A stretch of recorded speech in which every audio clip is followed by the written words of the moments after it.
চোখ খুলে দেখো ভাই, মনটা রাখো পরিষ্কার, পণ্যে নেই ভালোবাসা, ওটা শুধুই বাজার। তো এই বাজারের বিষয়ে আজকে কিছু কথা তুলে ধরবো। প্রিয় ভালোবাসার মানুষেরা, আপনারা নিশ্চয় লক্ষ্য করেছেন বিগত 2 দিন আগে চট্টগ্রাম বান্দরবন থেকে একটা কাপলকে প্রশাসন অ্যারেস্ট করেছে। তো কি কারণে অ্যারেস্ট করলো সে বিষয়ে আসলে কিছু কথা তুলে ধরবো।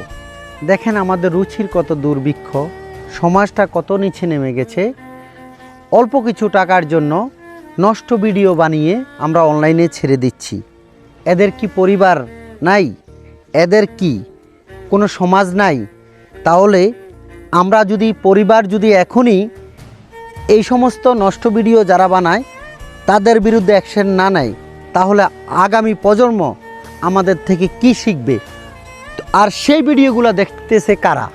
আমাদের মতন কিছু মানুষ এই ভিডিওগুলো দেখতেছে। তা আমরা কি পারি না এই সমস্ত যারা এই সমস্ত নষ্ট ভিডিও বানাচ্ছে তাদেরকে বয়কট করলেই তারা এই রাস্তাটা থেকে চলে আসবে? তো আমাদের উচিত সবাই মিলে এই সমস্ত মানুষগুলোকে বয়কট করা, এই সমাজটাকে পরিষ্কার পরিচ্ছন্ন রাখা। এই জাতিটাকে ভালো রাখতে হলে আমরা নিজেরাই সচেতন হতে হবে। আমরা এইসব মানুষগুলোকে যারা এইসব ভিডিও বানাচ্ছে, ভিডিও বানিয়ে আবার ইন্টারনেটে ছাড়ছে, তাদেরকে আমরা বয়কট করলেই আমাদের আগামী প্রজন্ম আমাদের থেকে অনেক কিছু শিখতে পারবে। তো প্রিয় ভালোবাসার মানুষেরা, আমরাই পারি। যারা ফেসবুকে রীতিমতন কন্টেন্ট বানাচ্ছেন এটার উপরে জ্বর তুলুন। এইসব ভিডিও আমরা দেখব না, তাদেরকে আমরা বয়কট করুন। তাইলে আমাদের থেকে যারা আগামী প্রজন্ম আছেন তারা অনেক কিছু শিখতে পারবে।